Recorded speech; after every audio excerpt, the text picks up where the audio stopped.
All right, kids. So, welcome to the online class. Welcome back to the online class. In our previous class, हमने financial statements के final accounts के soul trader के financial statements का basic format understand करके उसके questions attempt किए थे. If you guys can recall, sir हमने क्वेश्चन 2 अटैम्प्ट किया था बहुत डिटेल में. सिंपल क्वेश्चन 2 हमने अटैम्प्ट किया था. ओवर हेयर ये क्वेश्चन 2 की इनकम स्टेटमेंट मौजूद है और ये क्वेश्चन 2 का स्टेटमेंट ऑफ फाइनेंशियल पोजीशन मौजूद है. सर इसके बाद हमने क्वेश्चन नंबर 3 अटैम्प्ट किया था, नोट कीजिएगा, with few additional information other than the question 2. Question 2 के मुकाबले क्वेश्चन 3 में हमारे पास कुछ और एडेड इंफॉर्मेशन थी. हमने क्वेश्चन 3 अटैम्प्ट किया और ये अंडरस्टैंड किया था, ये कंक्लूड किया था कि सर क्वेश्चन 3 का भी प्रॉफिट वही आया था जो क्वेश्चन 2 का आया था, क्योंकि सर जो इंफॉर्मेशन क्वेश्चन नंबर 3 में ऐड ऑन हो रही है उनका impact on income and expenses same है. The impact on income and expenses is same. तो क्वेश्चन 2 और क्वेश्चन 3 की का प्रॉफिट सेम आया था, जिसकी वजह से हमें एसओएफपी नहीं बनानी पड़ी थी क्वेश्चन नंबर 3 की. That was considered same as question number 2. फिर मैंने आपको क्वेश्चन नंबर 4 होमवर्क में दिया था. हमने इस पे ये बात की थी कि sir question number 4, this will be your homework, और ये आपने अटैम्प्ट करना है ताकि मैं आप लोगों को क्लास में फर्स्ट मोमेंट पे पहले 8-10 मिनट में क्वेश्चन नंबर 4 वाइंड अप करा दूं. फिर हम आज जाएंगे सिंगल कॉलम ट्रायल बैलेंस की तरफ, one of the most important part. तो चलें क्वेश्चन 4 स्टार्ट करते हैं. अटैम्प्ट करता हूं. It would be very quickly, it would be very quickly. अच्छा, आप लोगों में से दो तीन स्टूडेंट्स ने मुझे जो है वो होमवर्क भेजा था, होमवर्क के आंसर भेजे थे. इसका मतलब अटैम्प्ट किया हुआ है. तो जिन्होंने अटैम्प्ट किया हुआ है या जिन्होंने अटैम्प्ट करने की कोशिश की है, मुझे ये जरा बताएंगे क्या चेंजेस नजर आई क्वेश्चन नंबर 4 में as compare to question number 3. क्या चेंजेस नजर आई? सर प्रेमिसेस कॉस्ट वही वैल्यू है, मोटर व्हीकल कॉस्ट वही वैल्यू है, मशीनरी वही वैल्यू है हमारे पास, ट्रेड रिसीवेबल्स वही वैल्यू है हमारे पास, ट्रेड पेबल्स सर वही वैल्यू है हमारे पास, cash same value, bank same value, sales same value, purchases same value, sales return question number 3 में हमारे पास ऐड ऑन हो गई थी. सेल्स रिटर्न क्वेश्चन नंबर 3 में ऐड ऑन हो गई थी हमारे पास. परचेजेस रिटर्न क्वेश्चन नंबर 3 में ऐड ऑन हो गई थी.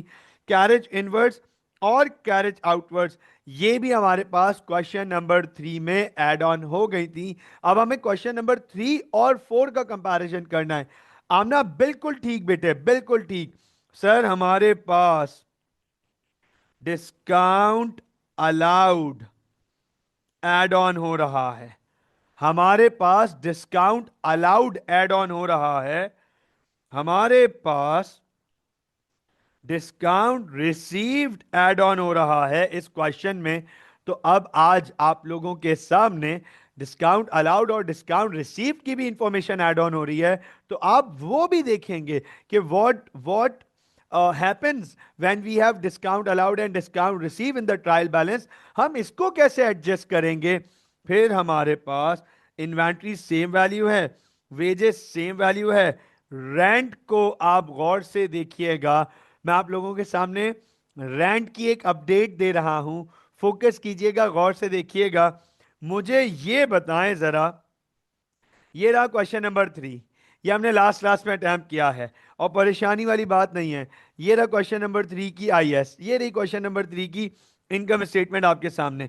गौर से देख लीजिएगा. Here you are with the question number 3 income statement, right? ठीक हो गया. अच्छा, अब आप मुझे जरा ये बताएं, क्वेश्चन नंबर 3 में क्या रेंट मेंशन्ड है? Yes sir. क्वेश्चन नंबर 3 में क्या रेंट मेंशन हुआ हुआ है? Yes sir. रेंट कितना मेंशन हुआ हुआ है? सर 8,000. कौन सी साइट पे? डेबिट साइट पे. कौन सी साइट पे? डेबिट साइट पे. क्वेश्चन नंबर 2 को जरा गौर से देख लें. लास्ट क्लास में क्वेश्चन 3 से पहले क्वेश्चन 2 अटेम्प्ट किया है. सर क्या रेंट मेंशन हुआ हुआ है? Yes sir. कौन सी साइट पे मेंशन हुआ हुआ है? सर 8,000 डेबिट साइट पे मेंशन हुआ हुआ है. क्वेश्चन नंबर 1 में रेंट मेंशन हुआ हुआ है 8,000 डेबिट साइड पे मेंशन हुआ हुआ है। हमने क्वेश्चन नंबर 1 में, क्वेश्चन नंबर 2 में, क्वेश्चन नंबर 3 में, because rent was on the debit side, हमने उसे एक्सपेंस ट्रीट किया था। But look at the rent in question number 4। Aamna, I think you have miss this information, right? Rent कौन सी side पे mentioned है? क्रेडिट साइड पे मेंशन्ड है। सर रेंट कौन सी साइड पे मेंशन्ड है? सर क्रेडिट साइड पे मेंशन है। तो सर इसका मतलब इस सवाल में रेंट की वर्किंग चेंज हो गई and rent becomes an income. Exactly, बिल्कुल ईमान, बिल्कुल बेटा। रेंट हमारी इस सवाल में इनकम कंसिडर की जाएगी। समझ आई ये बात? अब्दुल्ला, ये बात समझ आई? आमना, ईमान, रयान, शायान, ये बात समझ आई कि क्यों रेंट इनकम कंसिडर की जाएगी? क्योंकि सर रेंट क्रेडिट पर आ रही है। अच्छा, वाई इनकम? अब्दुल्ला पूछ रहे हैं why income. Abdullah, rule of trial balance follow कीजिएगा बेटे। रूल ऑफ ट्रायल बैलेंस जरा फॉलो कीजिएगा। ये रहा रूल। रूल कहता है अगर कोई वैल्यू डेबिट साइड पर आ रही है तो वो इनमें से होगी, और अगर कोई वैल्यू क्रेडिट साइड पर आ रही है तो इनमें से होगी। अब आप जरा सिर्फ ये बताएं, अंडरस्टैंड कीजिएगा। मैं जो सवाल पूछूंगा पहले उसका जवाब दीजिएगा। Abdullah, Abdullah, can rent be an expense और an income? Can rent be an expense और an income? Yes, both possible, right? तो हमें तो इधर सिर्फ रेंट लिख के बताया हुआ है। रेंट के, ये देखो, हमें तो सिर्फ रेंट लिख के बताया हुआ है।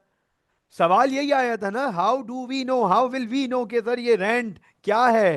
तो अब आप देखो, रेंट डेबिट पर आ रहा है यहां या क्रेडिट पर आ रहा है?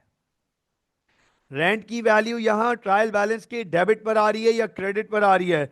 तो क्रेडिट पर अगर आएगी तो वो वैल्यू क्या होगी हमारी? इनकम होगी। पिछले सवालों में यही वैल्यू डेबिट पर आ रही थी, तो ये एक्सपेंस था हमारा। ये मैंने पहली क्लास में पढ़ाया था क्वेश्चन नंबर 1 को, अगर आप रिकैप कर लेंगे थोड़ा सा, कोई परेशानी की बात नहीं है। ये मैंने पहली क्लास में पढ़ाया था और ये बताया भी था कि examiner gives us the hint by mentioning the values on which ever the side. ठीक है। अच्छा, फिर हमारे पास एक और वैल्यू ऐड हो रही है सर, सनड्राई की। अच्छा, इससे पहले आप, ये सुंदरी नहीं है। हाँ, बराए मेहरबानी, पता चला आप इसको बोलो सर सुंदरी। ये सुंदरी नहीं है, ये सनड्राई है। सनड्राई का मतलब, इससे पहले कि आप मुझसे सवाल पूछें कि सर व्हाट इज सनड्राई, मैं बता देता हूं। Sundry is an expense related to office. Office के छोटे छोटे एक्सपेंसेस होंगे। स्टेशनरी का एक्सपेंस है, पेपर का एक्सपेंस है।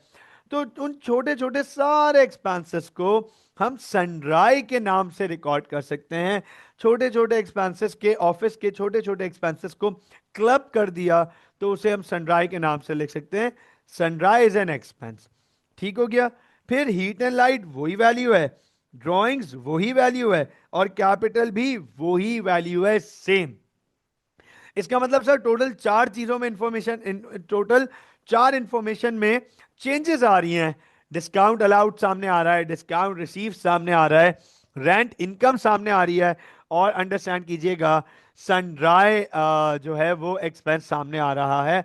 बाकी सब सेम है, even additional information, both the additional information are also same. दोनों एडिशनल इंफॉर्मेशन डॉट सेम है, डॉट डिट्टो, डॉट, दोनों इंफॉर्मेशन सेम है हमारे पास। अब अंडरस्टैंड कीजिएगा सर, इसका हमसे बोला एग्जामिनर ने कि इनकम स्टेटमेंट बनाएं और स्टेटमेंट ऑफ फाइनेंशियल पोजीशन बनाएं। मैं आपके सामने क्वेश्चन नंबर 4 की इनकम स्टेटमेंट बनाने जा रहा हूं। फोकस कर लीजिएगा यहां पे। मैं आपके सामने यहां पर क्वेश्चन नंबर 4 की इनकम स्टेटमेंट बनाने जा रहा हूं, over here. Alright, let's start. Question number 4 income statement, focus कीजिएगा। ये हमारे पास सर क्वेश्चन नंबर 4 की इनकम स्टेटमेंट ये मैं बनाने जा रहा हूं। इनकम स्टेटमेंट, नोट कीजिएगा, फोकस कीजिएगा, गौर से देखिएगा। Sir income statement question number 4, सबसे पहले हमारे पास रेवेन्यू अवेलेबल है 156,500। नोट कीजिएगा, सबसे पहले हमारे पास रेवेन्यू अवेलेबल है 156,500, लेस करूंगा रिटर्न्स, लेस रिटर्न्स। तो सर सेल्स रिटर्न्स है हमारे पास 4,000, सेल्स रिटर्न है हमारे पास 4,000, तो हमारे पास 152,500 की नेट सेल्स आ गई। ये तो बिल्कुल पिछले सवाल जैसी ही है, उसमें और इसमें क्वेश्चन 3 और क्वेश्चन 4 के नेट सेल्स में कोई फर्क नहीं है, आप देख लीजिएगा। सर उसके बाद लेस कॉस्ट ऑफ सेल्स, तो सर कॉस्ट ऑफ सेल्स में सबसे पहले हमारे पास ओपनिंग इन्वेंट्री, तो ओपनिंग इन्वेंट्री सर हमारे पास है 18,000।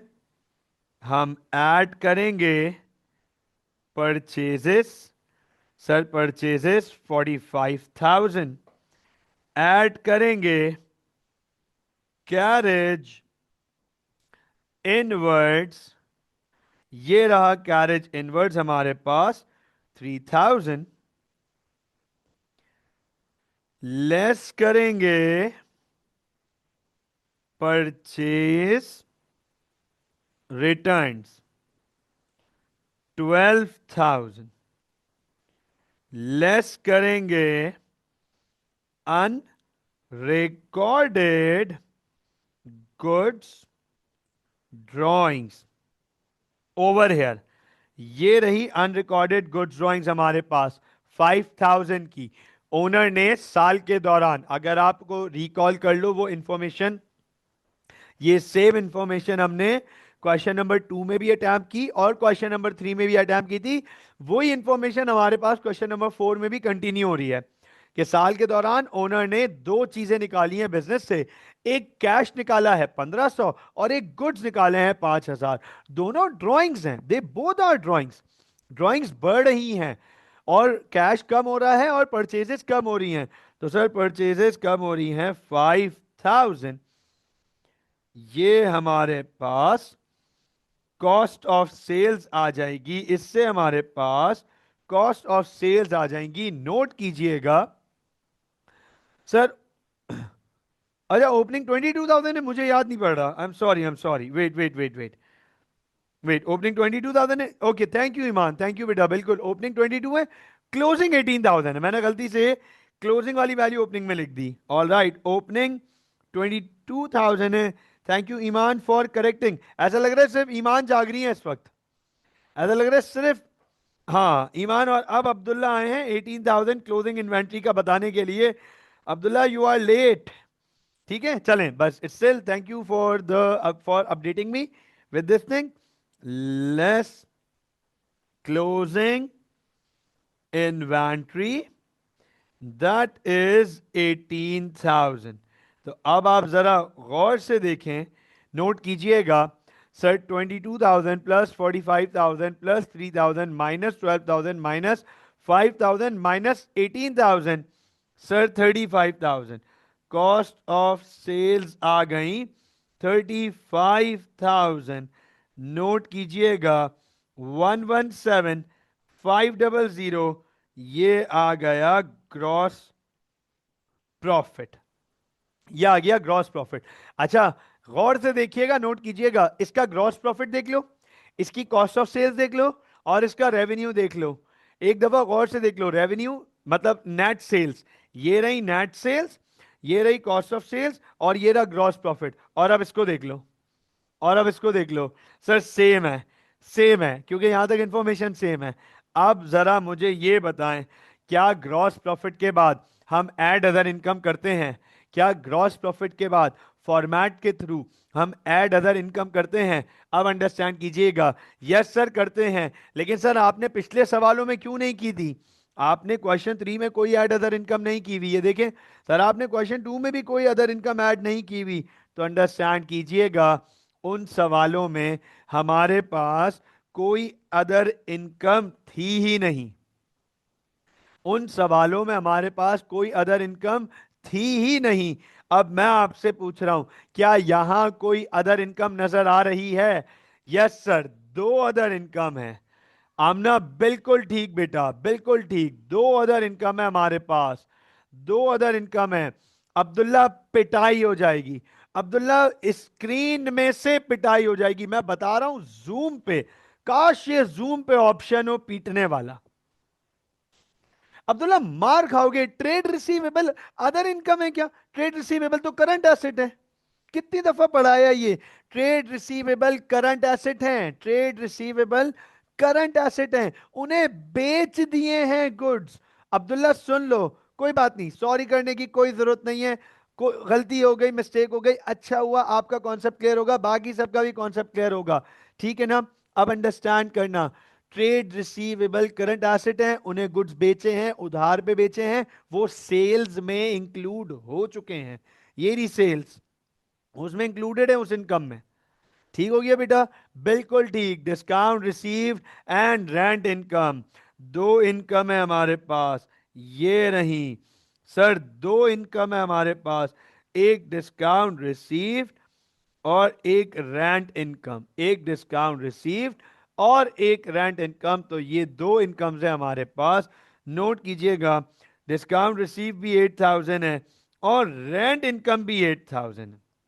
डिस्काउंट रिसीव भी 8,000 है, रेंट इनकम भी 8,000 है, तो नोट कीजिएगा, मैं यहां लिखूंगा एड, मैं यहां लिखूंगा एड अदर इनकम। नोट कीजिएगा, मैं यहां लिखूंगा एड अदर इनकम। और सर दो अदर इनकम आएंगी हमारे पास, कौन कौन सी? रेंट इनकम और डिस्काउंट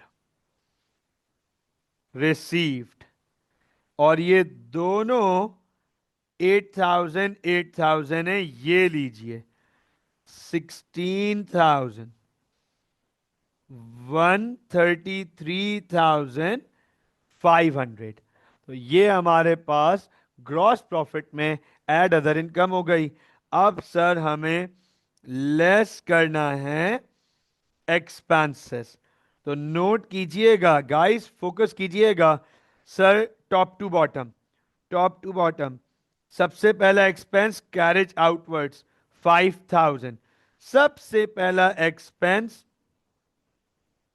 कैरेज आउटवर्ड्स 5,000। उसके बाद डिस्काउंट अलाउड, उसके बाद डिस्काउंट अलाउड 4,000। डिस्काउंट अलाउड के बाद वेजेस 15,000। ठीक हो गया? वेजेस के बाद सनड्राई 20,000, 20,000। और सनड्राई के बाद H&L हीट एंड लाइट 12,000, ये रहा हीट एंड लाइट 12,000। तो अब आप गौर से देखें, क्या हमारे पास सारे एक्सपेंसेस लिस्ट हो गए? Yes sir, all expenses listed over here. Total करते हैं, 5,000 plus 4,000 plus 15,000 plus 20,000 plus 12,000, 56,000। Sir 56,000 के एक्सपेंसेस हो गए, माइनस करेंगे 133,500, प्रॉफिट आया 77,500, profit for the year.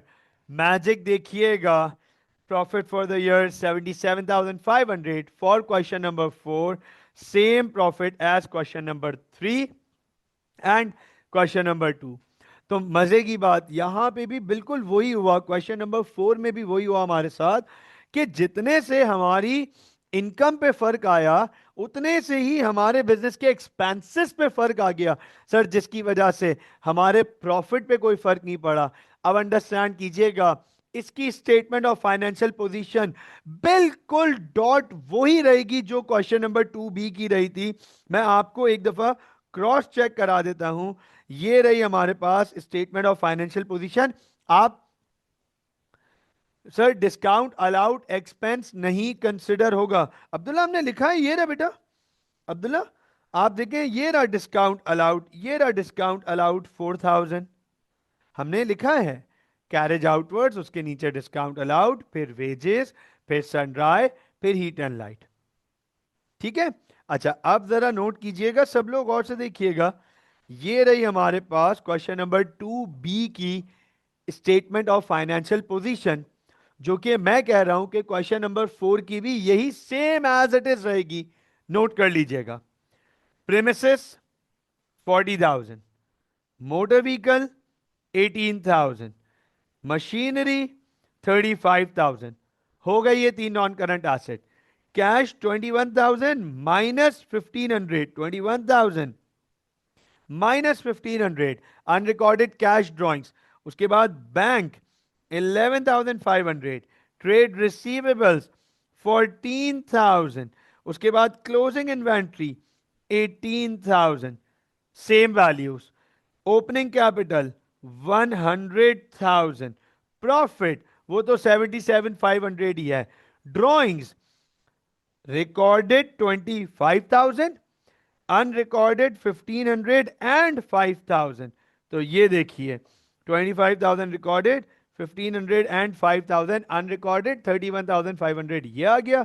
And trade payables 10,000 over here, ये रहा trade payables. Rest is all same. मुझे बताएं, is that clear? Yes please. So you guys have completed the basic format of income statement and statement of financial position. In those four questions, question 1, 2, 3, 4, we completed and understood how to adjust return, sales return, purchase return, carriage inwards, carriage outwards, discount allowed, discount receive, any recorded drawings, any unrecorded drawings. हमने सारी चीजें detail में इन चार सवालों के through understand कर ली। अब हम जा रहे हैं अपने सिंगल कॉलम ट्रायल बैलेंस की तरफ, moving on towards the single column trial balance. अब सर ये क्या है, what do we mean by single column trial balance? आप गौर से देखें, ये एक ऐसा ट्रायल बैलेंस है जिसकी एक ही साइड है। टू कॉलम ट्रायल बैलेंस, इससे पहले हमने चार सवाल किए, चारों सवाल में दो कॉलम्स थे। लेफ्ट हैंड साइड का कॉलम डेबिट था और राइट हैंड साइड का कॉलम क्रेडिट था। सर यहां तो एक ही कॉलम है, तो इसे हम कहते हैं सिंगल कॉलम ट्रायल बैलेंस। आपके पास टू कॉलम ट्रायल बैलेंस भी टेस्ट हो सकता है और आपके पास सिंगल कॉलम ट्रायल बैलेंस भी टेस्ट होता है। ये कहीं गारंटी नहीं है, ये कहीं नहीं लिखा कि सिर्फ single column trial balance test होगा या सिर्फ two column trial balance test होगा। तो आपको सिंगल कॉलम ट्रायल बैलेंस आना चाहिए। मैंने ट्रायल बैलेंस जब मैं क्वेश्चन 1 करा रहा था, when I was teaching you guys question number 1, पता है मैंने उस वक्त क्वेश्चन नंबर 1 में एक बात बोली थी कि हमारे स्टूडेंट्स परेशान होते हैं आईएएस और एसओएफपी को लेके, जबकि उनके लिए प्राइमरी ये है कि उन्हें ट्रायल बैलेंस को इंटरप्रेट करना आना चाहिए। So you guys should understand the interpretation of trial balance कि एग्जैक्टली हमें एक ट्रायल बैलेंस क्या बता रहा है। और सिंगल कॉलम ट्रायल बैलेंस की इंटरप्रिटेशन करते हैं। Chang is a sole trader, the following balances were extracted from his books on 30 September 2015। तो अब आप नोट कीजिएगा, कह रहा है चैंग एक सोल ट्रेडर है जिसकी बुक से बैलेंसेस हमें मिले हैं और वो बैलेंसेस 30 सितंबर 2015 को सामने आए हैं। सर ये एक ही कॉलम है, ये एक ही कॉलम है। अब हम इस कॉलम को खुद अंडरस्टैंड करेंगे। रेवेन्यू नथिंग न्यू, हमें पता है कि रेवेन्यू क्रेडिट पर आता है। इट इज नथिंग न्यू, ये कोई प्रॉब्लमैटिक नहीं है, हमें पता है रेवेन्यू क्रेडिट पर आता है।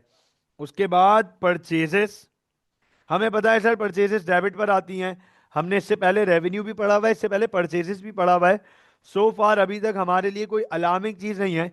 रेवेन्यू क्रेडिट साइड पर आएगा, परचेजेस डेबिट साइड पर आएंगी, कोई परेशानी वाली बात नहीं है। रिटर्न्स आउटवर्ड्स, सर जिसे हम कहते हैं परचेज रिटर्न, इसका ऑल्टरनेटिव वर्ड है परचेज रिटर्न।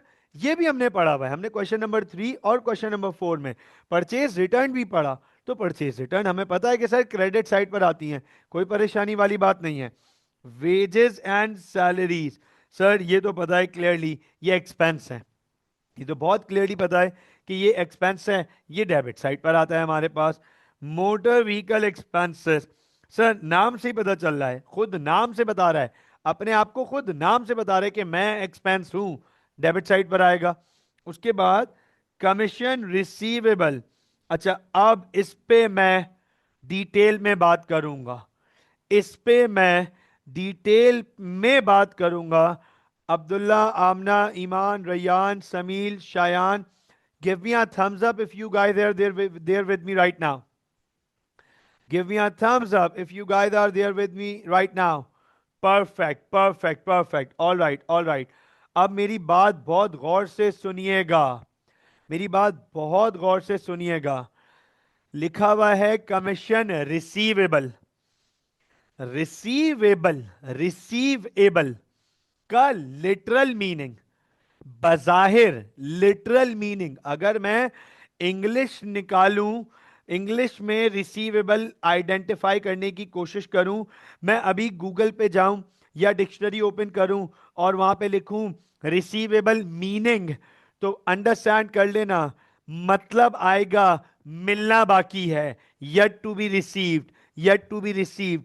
बजाहिर रिसीवेबल का मतलब है, लिटरल मीनिंग है यट टू बी रिसीव्ड, मिलना बाकी है। लेकिन सुन लो, यहां एक ट्रिक है, यहां एक ट्रिक है और यहां एक ट्विस्ट है। एग्जामिनर ने आपके और मेरे साथ एक गेम किया है, रिसीवेबल के नाम से ट्रायल बैलेंस में लिख दिया, रिसीवेबल के नाम से ट्रायल बैलेंस के अंदर लिख दिया है। और मैंने आप लोगों को यह बात पढ़ाई है, the values which appears in trial balance they are already recorded in the books, वो हो चुकी हैं, वो हो चुकी हैं। तो इस कमीशन रिसीवेबल का मतलब है commission that has been received already, commission that has been received already. ये कमीशन मिलना बाकी नहीं है, ये कमीशन मिल चुका है। अब मेरा शिकवा एग्जामिनर से ये है कि यार इसको रिसीवेबल को अगर कमीशन रिसीव्ड लिख दोगे तो क्या कोई प्रॉब्लम हो जाएगी, क्या कोई बुराई आ जाएगी, क्या कोई मुसीबत आ जाएगी? नहीं सर, बस तंग करना है नन्हे मुन्ने हमारे मासूम ओ लेवल्स आईजीसीएसई बच्चों को, तंग करना है नन्हे मुन्ने बच्चों को। मेरी बात समझ आ गई? ये मिलना बाकी नहीं है बल्कि मिल चुका है। Is this clear? Is this clear? बताएं जरा गाइस, इज दिस क्लियर? ये मेरी बात समझ आ गई? लिटरल मीनिंग रिसीवेबल का है मिलना बाकी है, लेकिन ये ट्रायल बैलेंस में लिखा हुआ है, so this has been received, this have been received. तो पता है ये क्या है? अच्छा कमीशन मिली है हमें, हमें कमीशन मिल चुकी है, तो बताओ नेचर क्या है? कमीशन मिल चुकी है, उसकी नेचर क्या है? उसे हम क्या कहेंगे? कमीशन हमें मिल चुकी है, what is that to us now? What is that to us? क्या बात है ईमान, बेहतरीन, रयान एक्सीलेंट, बिल्कुल ठीक है, परफेक्ट, बिल्कुल ठीक sir, that is an income to us. Commission हमें मिल चुकी है, that is an income to अस।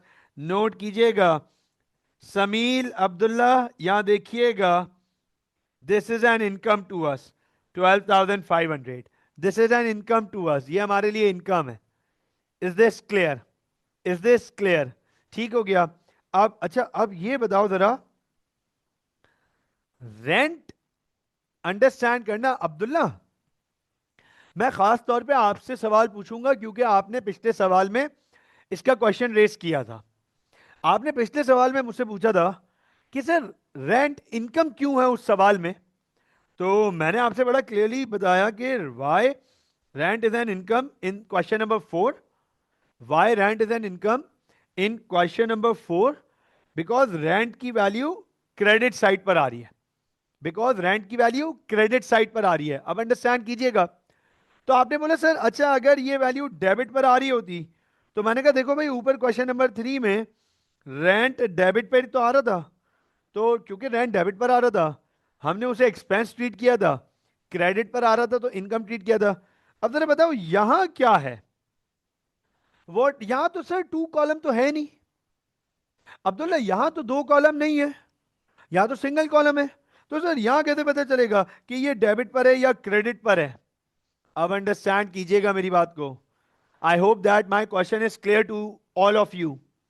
हाँ भाई, अब्दुल्ला, आमना, ईमान, रियान, समील, शायान, मेरा सवाल क्लियर है जो मैं रेस करना चाह रहा हूं, जो पॉइंट मैं इस वक्त रेस करना चाह रहा हूं कि सर टू कॉलम्स है तो देखेंगे ना डेबिट है या क्रेडिट है, यहां तो दिया हुआ ही नहीं है। अब अंडरस्टैंड करो, अब अंडरस्टैंड करना। वो एग्जामिनर है, बेवकूफ नहीं है, वो एग्जामिनर है। अगर उसने कुछ रेंट में नहीं लिखा तो बाय डिफॉल्ट एक्सपेंस है, बाय डिफॉल्ट। ये बात मैं पहली क्लास में बता चुका हूं। Rent by default is an expense. अगर इनकम होगा तो मेंशन्ड होगा, प्रिसाइजली मेंशन्ड होगा। अंडरस्टैंड करना। अब स्टूडेंट का दूसरा सवाल यह आता है मेरे सामने कि सर अगर रेंट या एक्सपेंस है, ये तो समझ आ गया, आपने बता दिया रेंट के साथ कुछ मेंशन नहीं है, सर ये एक्सपेंस है। स्टूडेंट कहते हैं सर समझ आ गई ये बात। स्टूडेंट्स पूछते हैं कि सर अगर इनकम दिखा रहा होता एग्जामिनर हमें, अगर एग्जामिनर इस सवाल में रेंट को हमें इनकम दिखा रहा होता तो फिर कैसे दिखाता वो हमें, क्या करता वो रेंट के साथ कि हमें पता चल जाता कि रेंट इज एन इनकम? अब नोट कर लो, गौर से देखना। Examiner, how would the examiner would tell us that rent is an income? या तो रेंट के साथ वो मेंशन कर देगा रिसीवेबल, या तो वो रेंट के साथ मेंशन कर देगा रिसीवेबल। वही सेम बात जो कमीशन के साथ थी ऊपर, कि रेंट रिसीवेबल का मतलब ये नहीं है अभी कि रेंट मिलना बाकी है, ट्रायल बैलेंस में है, इसका मतलब ये रेंट मिल चुका है। जैसे ही हम देखेंगे रेंट रिसीवेबल तो हम कहेंगे ओके इनकम। जैसे ही हम देखेंगे यहां रेंट रिसीवेबल, सो वील से all right that's an income. एक और तरीका भी है, एक और तरीका भी है। एग्जामिनर रेंट लिखे, सिर्फ रेंट लिखे, और रेंट की वैल्यू जो कि है 15,000, उसके साथ यहां लिख दे क्रेडिट, तो आपको पता चल जाएगा कि अच्छा रेंट की वैल्यू क्रेडिट पर आ रही है, इसका मतलब इनकम। ये दो तरीके हैं। एग्जामिनर आपको इन दो तरीकों के थ्रू हिंट देगा कि भैया ये इनकम है। मुझे बताएं, इज दैट क्लियर? समझ आ गई ये बात? समझ आ गई ये बात कि एग्जामिनर आपको कैसे हिंट देगा कि ये इनका एक्सपेंस नहीं, ये इनकम है। Is this clear? चलें आगे चलते हैं। तो इस सवाल में तो रेंट हमारे पास एक्सपेंस है। अच्छा अब देखो, हमारे पास आज सवाल में एक नई चीज आई है, बैंक लोन।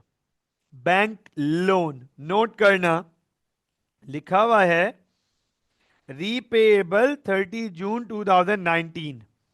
अभी ये बताओ आज कौन सी डेट है? सर आज है 30 सितंबर 2015। आज है 30 सितंबर 2015, और ये लोन वापस करना है 30 जून 2019, मतलब तकरीबन 3.5 साल बाद। तो क्या ये नॉन करंट लाइबिलिटी होगी? क्या बैंक लोन हमारे लिए नॉन करंट लाइबिलिटी होगी? यस सर, बिल्कुल Abdullah, bank loan is a non current liability for us. इससे पहले बैंक लोन के रिगार्डिंग किसी सवाल में हमने कुछ नहीं पढ़ा था। बैंक लोन हम पहली दफा पढ़ रहे हैं इस सवाल में। ठीक हो गया। फिर बैंक इंटरेस्ट पेड। अच्छा ये बताओ व्हाट इज दिस थिंग, ये क्या है? बैंक इंटरेस्ट क्या होता है? ये क्या मतलब है bank interest paid? Bank interest paid क्या मतलब है इसका? What is this thing? ये बैंक इंटरेस्ट पेड ये क्या है? What is this thing bank interest paid? क्या है ये हमारा? अंडरस्टैंड कीजिएगा। बैंक लोन, हमने बैंक से लोन लिया हुआ है, तो जाहिर सी बात है लोन, बैंक कोई हमारा रिश्तेदार थोड़ी है कि हमें फ्री में पैसे दे दिए कि ये लो यार, ले जाओ बैंक, पैसे ले जाओ हमसे लोन ले लो। बैंक बिजनेस है, बिजनेस कमाने के लिए बैठा हुआ है, तो लोन पे वो हमसे एक पेनल्टी चार्ज करेगा अमाउंट, उसे कहते हैं इंटरेस्ट। इंटरेस्ट, तो अंडरस्टैंड कीजिएगा, interest is an expense, bank interest is an expense. Exactly, additional amount that has to be paid to the bank on percentage of the loan, as a percentage on the loan, and that is treated as an expense. तो ये bank interest हमारा expense है, business करने की cost, loan लेने की cost, this is the cost to us on loan, ये business के ऊपर कॉस्ट है। लोन जो बिजनेस ने लिया है बिजनेस करने की वो कॉस्ट है। ठीक हो गया। फिर हमारे पास ओपनिंग इन्वेंट्री आ गई। अच्छा अब आप नोट करो, इधर एग्जामिनर ने कितना कितना क्लियरली मेंशन किया है, 1 अक्टूबर 2014 की इन्वेंट्री, मतलब खुद बता रहे हैं ओपनिंग इन्वेंट्री। हमने तो पढ़ा है कि ट्रायल बैलेंस पे जो इन्वेंट्री आती है वो ओपनिंग होती है, हमने ये बात पढ़ी है। The inventory that appears in the trial balance वो ओपनिंग इन्वेंट्री होती है, यहाँ एग्जामिनर खुद बता रहे हैं हमें। फिर heat and light expense, other operating expense, cash and bank. अच्छा अब आप नोट करें, अब आप फोकस कीजिएगा, कैश एंड बैंक के बारे में क्या, हमने कैश एंड बैंक के बारे में क्या पढ़ा था? हाँ भाई अब्दुल्ला, समील, शायान, रैयान, ईमान, आमना, बच्चों हमने कैश एंड बैंक के बारे में भी सेम रेंट वाली बात पढ़ी थी कि sir cash and bank current asset भी हो सकता है और करंट लाइबिलिटी भी हो सकता है। अगर ओवरड्राफ्ट हुआ तो लाइबिलिटी होगा, अगर हमारे पैसे पड़े हुए हैं तो एसेट होगा। हमने वही देखना होता है कि बैंक डेबिट साइड पे दिया हुआ है या क्रेडिट साइड पे दिया हुआ है। सर यहां तो बताया ही नहीं है, यहां तो टू कॉलम है ही नहीं, यहां तो टू कॉलम है ही नहीं। सर कैसे देखेंगे? ये देखो एग्जामिनर ने बताया हुआ है कि बैंक डेबिट है, बैंक डेबिट है, एग्जामिनर ने बताया हुआ है बैंक डेबिट है, और डेबिट पे सर ये करंट एसेट होगा, ये डेबिट पे करंट एसेट होगा। अच्छा मैं आप सबसे एक सवाल पूछता हूं, हाँ लिखा हुआ आ सकता है, क्या लिखा हुआ आ सकता है समील? क्या लिखा हुआ आ सकता है एग्जैक्टली मुझे? बैंक ओवरड्राफ्ट लिखा हुआ आ सकता है, ये पूछना चाह रहे हो आप कि बैंक ओवरड्राफ्ट लिखा हुआ हो, ये पूछना चाह रहे हो? ओके, समील इज आस्किंग कि सर क्या ये लिखा हुआ हो सकता है bank overdraft?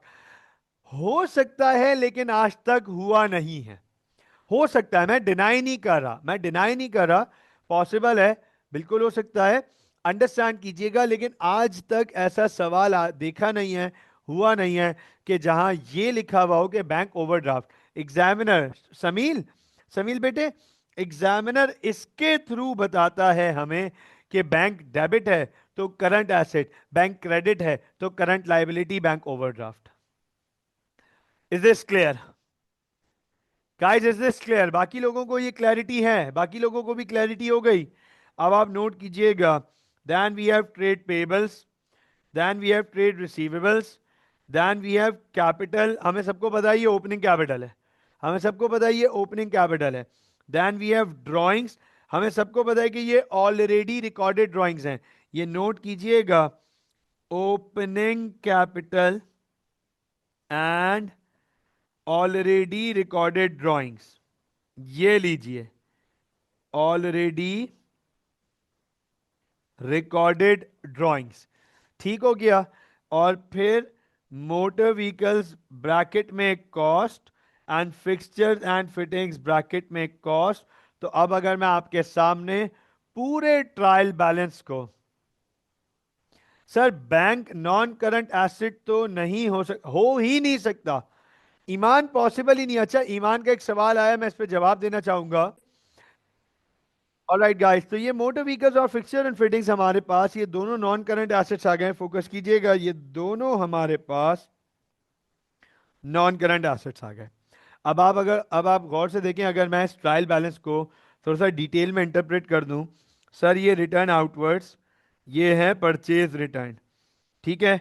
Wages and salaries expense, motor vehicle तो नाम से बोल रहा है expense, rent expense, revenue, sales. Purchases के बारे में हमें सबको पता है, बहुत इजी है, सिंपल है। ये ओपनिंग इन्वेंट्री, ये opening inventory, heat and light expense, other operating नाम से बता रहे हैं expense, current trade payables, current liability, trade receivables, current asset. अब आप मुझे ये बताएं, आप सब मुझे ये बताएं, गाइस अटेंशन दीजिएगा, I want complete attention right now. बताओ, इस ट्रायल बैलेंस में, इस पूरे ट्रायल बैलेंस में कोई ऐसी चीज मौजूद है जिसके बारे में हमने आज तक ना पढ़ा हो? क्या इस पूरे ट्रायल बैलेंस में कोई एक ऐसी भी चीज मौजूद है जो हमने आज तक ना पढ़ी हो? नहीं सर, इस पूरे ट्रायल बैलेंस में कोई भी एक ऐसी चीज नहीं है जो मैंने आज आपको आज तक ना पढ़ाई हो। हमने हर चीज पढ़ी है। तो अब आप मुझे बताएं, क्या सिंगल कॉलम ट्रायल बैलेंस कोई हॉरर है? Is it something very difficult? Was it something very difficult to interpret? नहीं सर, बिल्कुल भी नहीं। बस इंटरप्रिटेशन आनी चाहिए हमें, दैट इज इट। बस हमें इंटरप्रिटेशन आनी चाहिए कि ये बता क्या रहा है, हो क्या रहा है। क्वेश्चन तो हम सॉल्व कर लेंगे जब हमें ये पता होगा कि क्वेश्चन में प्रोवाइडेड क्या क्या है। अब आप जरा गौर से देखिएगा, आपके सामने है ना, दो एडिशनल इंफॉर्मेशन आपको नजर आ रही है। हमारे सामने दो एडिशनल इंफॉर्मेशन क्वेश्चन में मौजूद है, नोट कीजिएगा। On 26 September 2015, goods had been purchased for $3,000 cash. The transaction had not been recorded in the books. अच्छा, अब एक काम ये करते हैं, इसको सुकून से अपने अल्फाजों में ट्रांसलेट करते हैं, कन्वर्ट करते हैं। कह रहा है ऑन 26 सितंबर 2015, मतलब साल खत्म होने से 4 दिन पहले। ये साल खत्म हो रहा है 30 सितंबर 2015 को, राइट।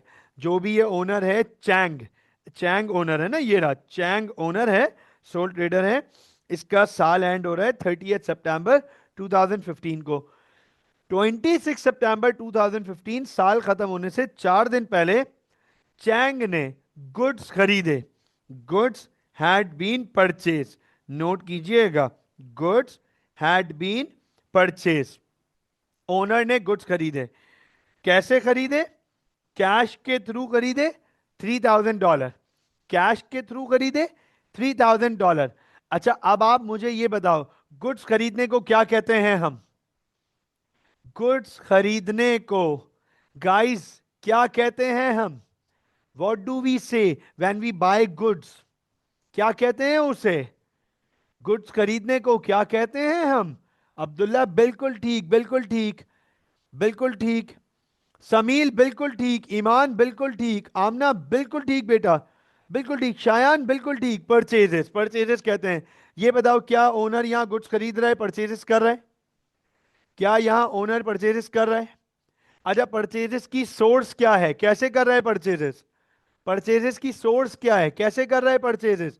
वेरी गुड यार, वेरी गुड अब्दुल्ला, बिल्कुल ठीक। शायन बिल्कुल ठीक, सर परचेजेस कर रहा है। समील बिल्कुल ठीक बेटा, सर कैश के थ्रू। बताओ कैश आ रहा है या जा रहा है? बताओ कैश आ रहा है या जा रहा है? सर कैश जा रहा है और परचेजेस बढ़ रही हैं। अनफॉर्चुनेटली आपको यहां बता रहा है, the transaction had not been recorded in the books. भैया ये ट्रांजैक्शन रिकॉर्ड ही नहीं हुई बुक्स में, तो क्या हमें इस ट्रांजैक्शन को अब एडजस्ट करना पड़ेगा? रिकॉर्ड नहीं हुई तो क्या इग्नोर कर देंगे? क्या ये ट्रांजैक्शन ही नहीं हुई? नहीं सर, इसे एडजस्ट करना पड़ेगा। गुड्स खरीदने को परचेजेस कहते हैं, परचेजेस की वैल्यू बढ़ानी पड़ेगी। गुड्स खरीदने को परचेजेस कहते हैं, परचेजेस की वैल्यू बढ़ानी पड़ेगी। तो अब जरा यहां देखिएगा, ये रही परचेजेस, ये रही परचेजेस। परचेजेस में 3,000 ऐड कर देंगे, क्योंकि परचेजेस की जो अभी वैल्यू है वो 165,000 है और उसमें ये 3,000 इंक्लूडेड नहीं है, उसमें ये 3,000 वाली परचेजेस अभी तक इंक्लूडेड नहीं है। और ओनर ये ट्रांजैक्शन कैश के थ्रू कर रहा है। किसके थ्रू कर रहा है? कैश के थ्रू कर रहा है। सर कैश गया होगा ओनर के पास से, बिजनेस के पास से कैश गया होगा, कैश कम होना चाहिए, कैश को माइनस करेंगे 3,000। अब मुझे बताएं, is this transaction recorded now? क्या हमने ट्रांजैक्शन एडजस्ट कर दी? परचेजेस की वैल्यू बढ़ा दी, कैश की वैल्यू कम कर दी। The transaction has been adjusted successfully. दूसरी एडजस्टमेंट हमारे पास है, दूसरी इंफॉर्मेशन है हमारे पास। Inventory closing was valued at 29,980। ये क्लोजिंग इन्वेंट्री है, ये क्लोजिंग इन्वेंट्री है। तो अब आप जरा गौर से देखें, ये रहा आपके पास पूरा सिंगल कॉलम ट्रायल बैलेंस। मुझे बताएं, क्या इस पूरे ट्रायल बैलेंस में कोई भी ऐसी इंफॉर्मेशन जो ना समझ आई हो?